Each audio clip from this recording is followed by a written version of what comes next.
We are joined once again by Mayor Mitch Roth and USGS HVO scientist in charge, Ken Hahn. Appreciate you gentlemen for joining us today. We have we have a little bit of an update, but what's new? We'll start with Dr. Hahn. Hi, yeah, thanks for having us here again. Really appreciate it, Phil and Dane. Yesterday was a complete washout over most of the island, I think, as everybody knows, and so we didn't get much yesterday. We have been up and mapped a new flow front. The day before and yesterday, the speed of the front advance did pick up. It went to somewhere, it kind of varied from about 60 to almost 100 feet per hour. And then now it's back down to about 20 feet an hour, 25 feet an hour. So it is changing. It is kind of oscillating, which is what we figured would happen. We have this huge pile. It's like almost a mile wide now, right? And it's pretty thick, 30 to 40 feet thick in the center. And it piles up, and occasionally it spreads a little faster, and then it'll slow down and it'll pile up some more and spread a little bit faster. There's also a little bit of a breakout out of the channel, the eastern channel, about 2 kilometers back from the front. And that little breakout is kind of paralleling the main flow. So it's basically attached to the main flow. It hasn't gone very far from it. But the main channel is still feeding the bulk of the lava down into the flow front. So it hasn't disrupted any of the advance of the flow front at this point. All right. One follow-up question on that. We've been seeing breakouts, it looks like, in some parts of the channel in the upper sections and seeing those recorded. How much are those impacting the advancement rates of the flow front?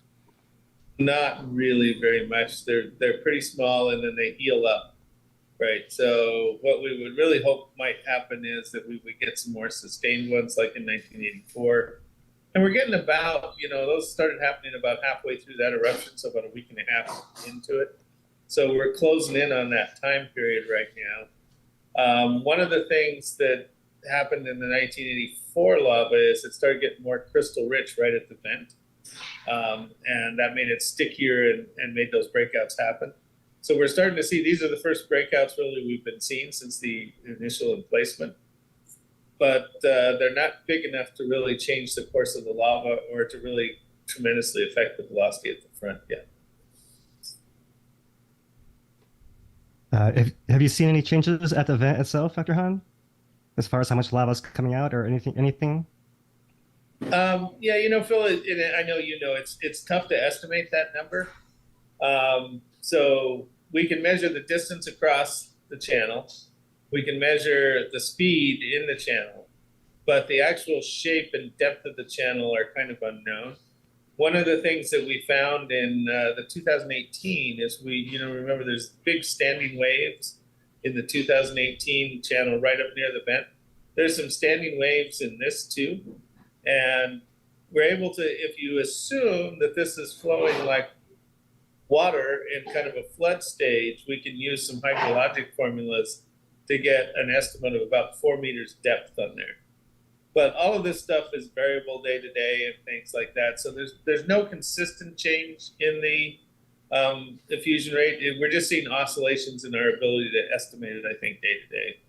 And it's all around, it's somewhere between 100, 150 cubic meters a day, kind of stays in that range, towards the higher end of that range mostly. All right. Oh, sorry. 100, 150 cubic meters per second. Per second, yeah. Sorry, even the mayor did that. Sorry about that. I can tell I did it wrong. All right. Mayor Roth, a quick question for you. What is the counties in the last couple of days, any situations that's developed or a situation report that you have for us? Well, let's take our traffic hazard mitigation route. We've got up to about 17,000 vehicles that have gone through the traffic hazard mitigation route, which is quite a big deal, I think. And we were joking the other day, Philip. We owe a lot of that to you because you laid down the gauntlet. Told me that we talked about it in 2018, weren't able to do it.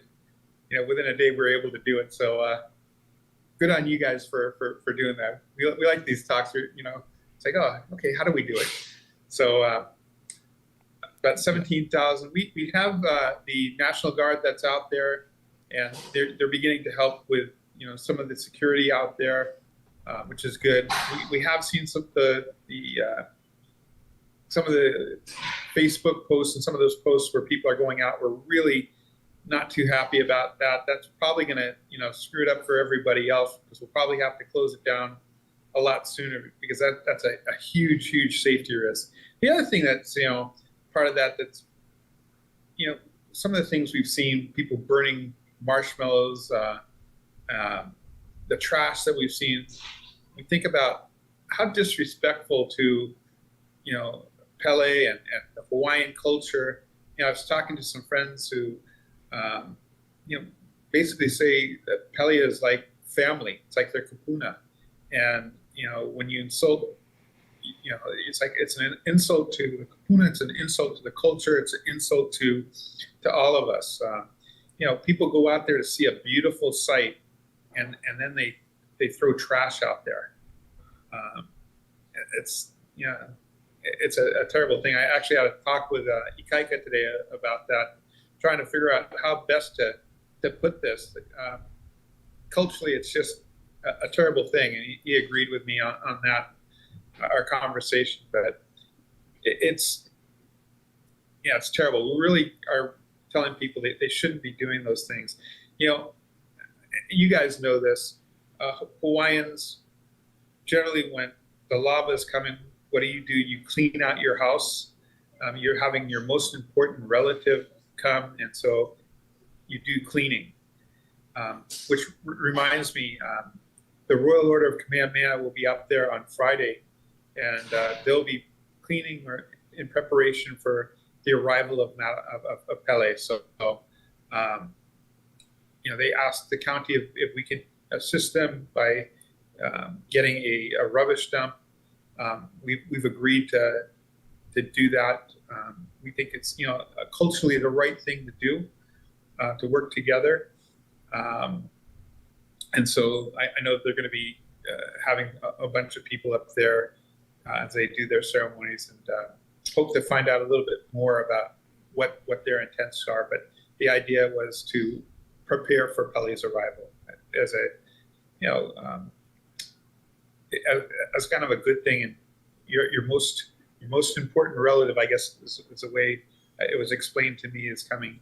What do? You show respect. Right. And so as people are dumping rubbish out there, the message is that's really an embarrassment to themselves, and a lack of respect for our aina, for the culture and everything like that. So whatever we can do to get that message to just be pono.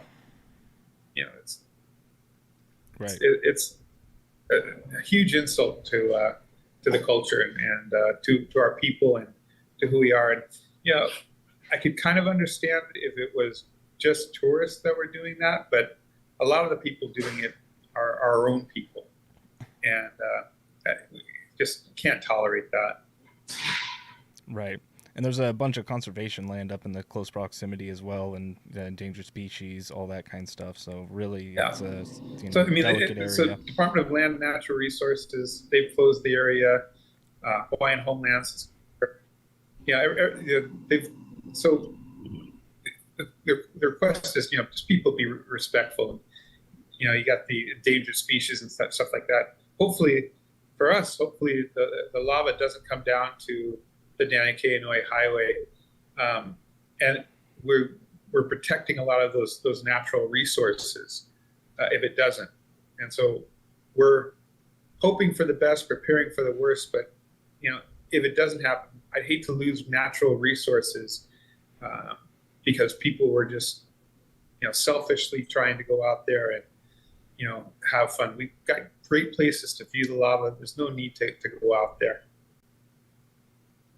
Definitely. Thank you for that message. Yeah, and we have such a great viewing area as well. I mean, the view from there is pretty top of the line as far as viewing the lava flow and getting a vantage at it. When the weather cooperates, that's been part of the big issue in the last couple of days. How's observations been, Dr. Hahn? Good for us. We have teams working kind of along the whole channel. We take samples at the vent and along the channels to kind of determine what the crystal structure is in the channel, trying to get at viscosity and feedback in models.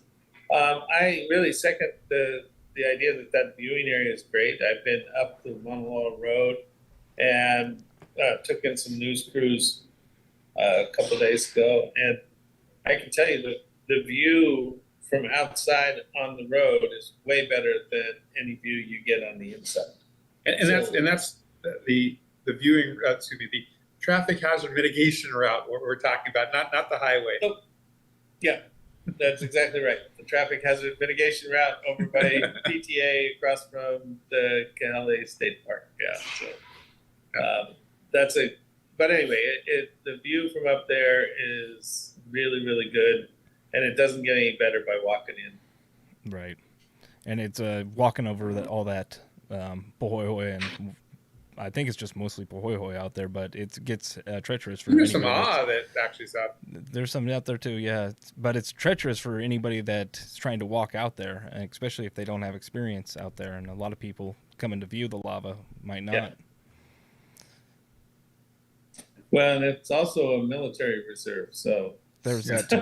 Most all the stuff they're walking in, right there is all the military. It's all part of PTA. Right. With the other night, had the fog kind of rolls in, and I was talking to some people. PTA, they had to call out their ambulance and their fire truck, and police had to send people out there looking because we had a report of some people. That's really not cool because they can't see anything either. It puts them in danger. Right. Yeah. One of the questions I've been seeing also is just about the progress of the flow and how long it might last, type of thing, and what is a typical. We've heard this compared to 1984, heard it compared also to 1935. Is this, in terms of length of the eruption, seem to be along those lines, or can you even answer that at this point? Well, these kind of Maunaloa flows tend to be segmented into two parts of the eruption.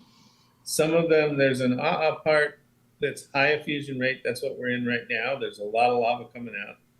And some of the lava flows just stop after this part, and some of them then progress over into this longer term, low effusion rate, hahoihoi, or kind of spiny stuff type of flow. So we don't know if this one is going to continue or stop. I mean, this part of the eruption will go for 2 or 3 weeks. So we'll kind of see as we get up to that barrier. It can go a little bit longer than that. I think the longest for this kind of early high effusion rate is about 40 days. So it could go a little bit longer than 3 weeks, which we're talking about. That's like 4 to 5 weeks out there. Right now, there's just no indication. The vent is putting down a very steady amount of lava. The flow is continuing downhill. So it's there. Now, the other thing that can happen, like Philip listed in 1984, it only had the phase, and it lasted for just about 3 weeks. And the 1935 lava, which this one is following the 1935 path, actually started off with an phase that probably was a little bit shorter than the one we're looking at, and then was followed by this pahoihoi phase that was very low effusion rate and lasted, I believe it's close to a year after the high fountain phase. So, we could be in, it's possible that we're in for a longer ride than we think.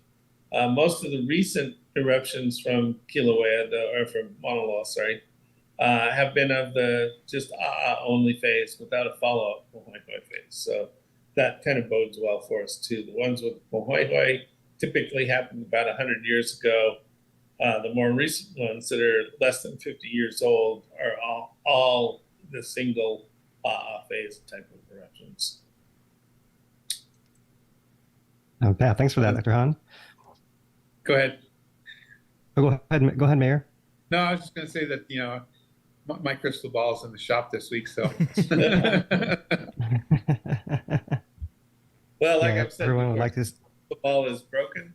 All I can tell you is what's happened in the past, and we won't know until it happens to know in the future, right? So, Right.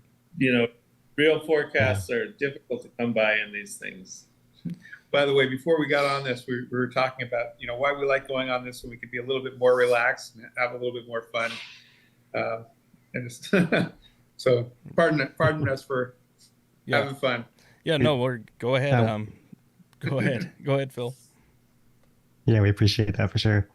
So, Ken, people have been watching Kilauea as well, and reportedly this morning, no glow on Kilauea from the lava lake had crusted over, and people are wondering what might that possibly mean. What's the connection? Is there a connection to Maunaloa's eruption?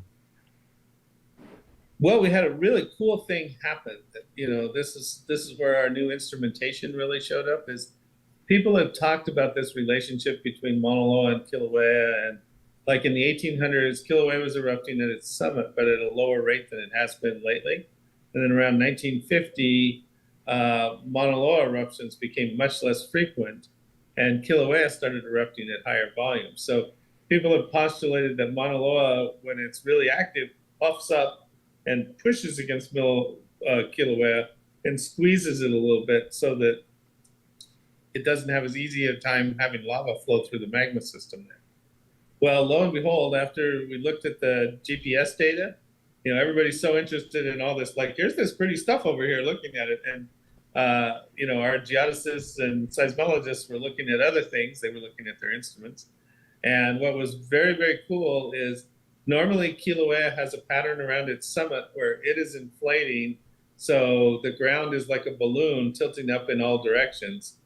After the Maunaloa eruption, everything's turned like a table and tilted and moving back towards Maunaloa, which means that Maunaloa has retracted some, and Kilauea is then now kind of puffing back up a little bit. Now, what that's doing to Kilauea, we're not really sure. Kilauea is making some funny seismic noises right now. There was a big earthquake today up there. Well, not big, but it was a magnitude 3+ earthquake. But what was different about it is it had a lot of low frequency spectrum, which indicates the earthquake was in something soft, possibly something liquidy.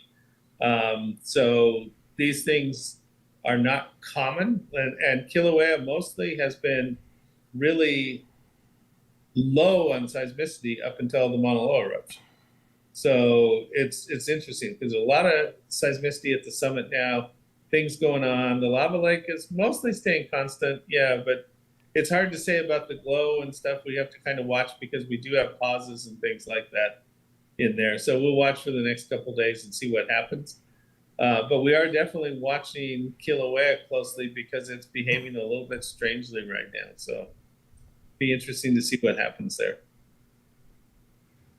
Definitely. Yeah, for sure. And one last follow-up on that.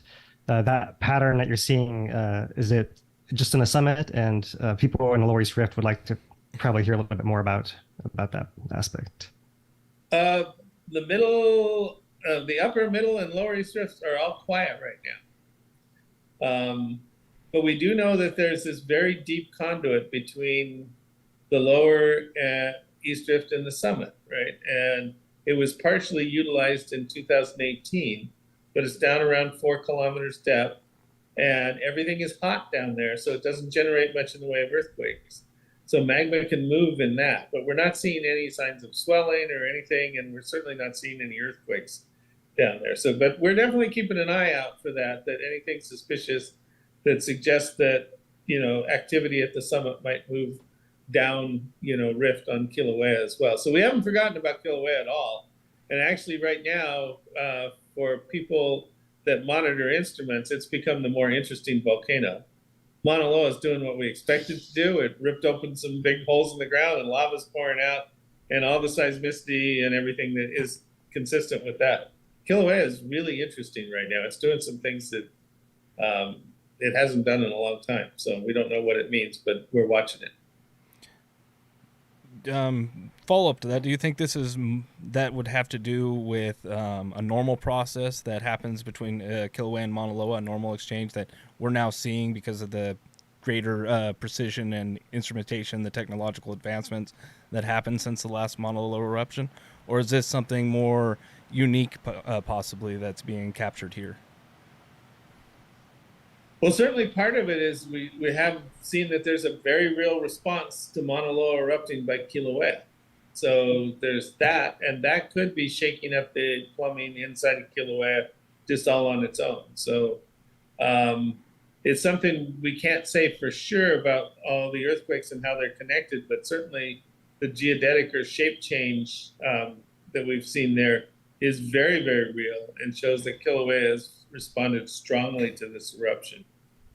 So I wish I could tell you, I wish I knew the magic answer to that, but it certainly, there's a bunch of interesting research questions popping up, and if it just depends on how much data is collectible on this, if we can actually figure out that puzzle or not.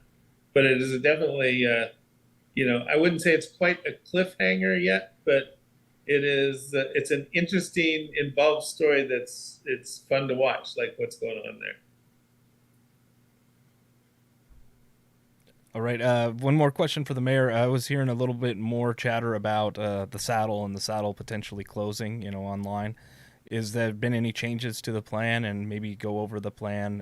What has been decided so far on the closure of Saddle Road, if and when that will happen? So, we actually just went out of a meeting where they're discussing, the closing and when that would happen. It's not saying that we're doing it anytime soon. We're looking at, waiting until we have some time, but the variables in there are safety, air quality, how the lava is moving, how fast it's moving. So there's not like one, okay, gets to 500 feet, that's it. We're trying to figure out all these different variables. One of the variables that's now being discussed at the table is, we have people going in there, and now it's unsafe because it's going to take us longer to get people out of there. So there's people that are saying, hey, we got to start closing now. I'm not there. I want to personally, I think Ken probably is with me on this. I'd like to keep it as open as long as we safely can. Right. Is that a fair statement from you? Or? I agree completely. It's just such a spectacular event, and it's really, a lifetime defining event to be able to see something like this. And I really strongly believe that it is one of the more amazing things that people can see on the planet. And, you just feel privileged to be able to live here on this island, immersed in Hawaiian culture, and see the reason why that culture is so deep and heartfelt. Is really an important event. And I got to tell you, it's great having Ken here. In the room, there's the pros and cons about everything. The traffic hazard mitigation route, there was, the naysayers, and I look over to Ken and say, okay, what do you think? And is it safe to do? And I think we've been pretty much on the same path. How do we do it? How do we do it safely? And this is the right thing to do. Right. And Ken gives you credit, Philip, because he said that we promised before we couldn't do it. So that was Dane, actually. Oh, okay. Either way, right, we work as a team. Dane was willing to labor there in silence and let you take the credit. Philip said that to us, but okay. Well, I think it was a takeaway message from the time we talked. I think it was the last time we talked to you guys, or maybe the time before. It was probably, the time before. Probably the time before. But the fact that and 2018, to be fair, was darn hard to see, right? Because you either had to be in people's yards, which is not a very Pono thing to do, right? Or you had to try, and I know the USGS field teams and stuff out there were going to the top of little pu'us back in people's yards and stuff to actually be able to get any kind of view at all. And the viewing geometry was just all wrong for that, So here we have a case where it's just laying up there on a big hillside, and it's tilted right towards the viewing people. it's on the stage, you know, Yeah. Maunaloa is stage and it's playing out before us. So it's really amazing, you know, to see. Yeah, the challenge this time was more trying to get 4 different wings of government to play together. Yeah, one thing But, I was thinking about earlier, I was talking about even before this eruption, is the lack of experience that people had since the last Mauna Loa eruption, people living on the island and things like that. And I think this is just such a good practice run because it's, you know, one of the, if I challenged Dr. Hahn to place a benign placement for a Mauna Loa eruption, it might be somewhere along this area type of thing, upper Northeast Rift Zone, flowing towards a area that's not Hilo. Maybe, I don't know. But anyways, it's a great practice run for everybody because next time, a lot of these things that were hiccups in this eruption, it's like, hey, we're going to have experience of that. We're going to have 100,000 people that have been through it already. And we got to run it, you know, like a real-time run, but not a Southwest Rift Zone run where it's coming type of thing. Well, you know what tomorrow is? Tomorrow is the day that the county had scheduled a tabletop exercise practice run for a Mauna Loa eruption. So, but I think everyone's feeling pretty practiced right now. But I will say this, before 5 a.m. when those northeast fissures broke out, it didn't feel very much like a practice run. It felt like the real thing.